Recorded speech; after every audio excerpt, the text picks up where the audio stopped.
को स्वागत करुच्ची मो यूट्यूब चैनल रे। आज मु मोर प्रथम ब्लॉग करुच्ची मैगी मोमोर रेसिपी। आसंतु देखि नेबा। मैगी मोमो बनैबा पई मु नेइथिबा सामग्री सब प्रथमे मु किछि मैदा, किछि मैगी मसला, टमाटो सॉस, किछि कंचा लंका और किछि पियाज नेबे।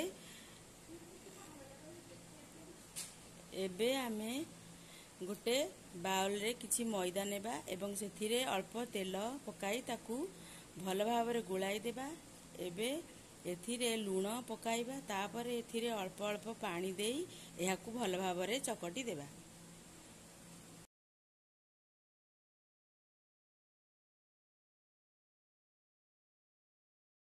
एहाकू 30 मिनिट पर्यंत घोड़ाई देबा। सेही 30 मिनिट भितरे आमे मैगी प्रस्तुत कर देबा।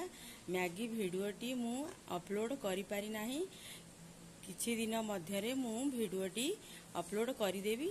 एबे 30 मिनिट परे आमे मैदा को भल भाबरे टिके चकटी देबा एवं एहाकू छोट छोट गुळा करी एहाकू बेसी बड़ किंबा बेसी छोट करिवे नाही।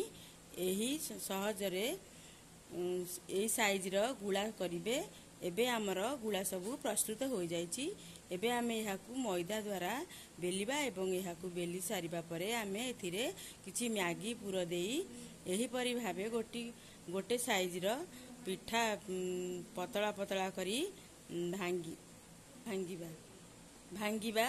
एबे आमे आम मोमो प्रस्तुत एही परि भाबरे आमे बाकी सब मोमो बनेई देबा। एहा परे आमे गोटिए इटिल छांचरे अल्प पानी दे एहाकू हल्का गरम हेबा पई छाड़ी देबा। तापरे आमे छांचरे अल्प तेल मारी मोमो गुडी को रखिबा एवं एहा परे आमे मोमो गुडी को हाई फ्लेम रे 10 मिनिट पई बसाइबा। 10 मिनिट परे एहाकू काढ़ी देबा। एबे हमर गरम गरम मोमो प्रस्तुत होई जाइछि। एहा बहुत नरम और टेस्टी होई थाए। एहा पिला मानकू बहुत टेस्टी लागे। आपण एहाकू चटनी सहित सर्व करि पारिबे। वीडियोटी भल लागिले लाइक, शेयर और सब्सक्राइब करिवे। कमेंट करबा को जमा भूलिबे नाही।